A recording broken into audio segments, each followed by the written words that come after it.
যখন আমরা চাকরির ইন্টারভিউ দিই তখন অনেক সময় একটা টেন্ডেন্সি থাকে যে হড়বড় হড়বড় হড়বড় হড়বড় করে কথা বলে নেওয়া। তুমি যদি ধরো খুব তাড়াতাড়ি একটা কিছু বলে দিলে যেটা সামনের মানুষটা ঠিক বোধ করতে পারলেন না, যারা ধরো সে ঠিক মতো ভাবে রিয়েলাইজ করতে পারলো না যে তুমি কি বলছো, তোমার বক্তব্যটা কি, তুমি এক্স্যাক্টলি জিনিসটা বুঝে বলছো নাকি জাস্ট একটা আউড়ে যাওয়ার মতন আউড়ে যাচ্ছ।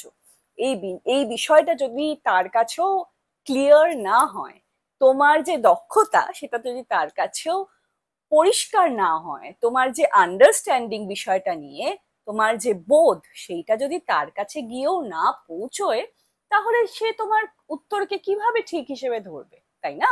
যখন তুমি কথা বলছো তখন চেষ্টা করবে হড়বড় হড়বড় না করে ধরে ধরে সুন্দর করে বুঝিয়ে নিজের উত্তরগুলোকে বলার।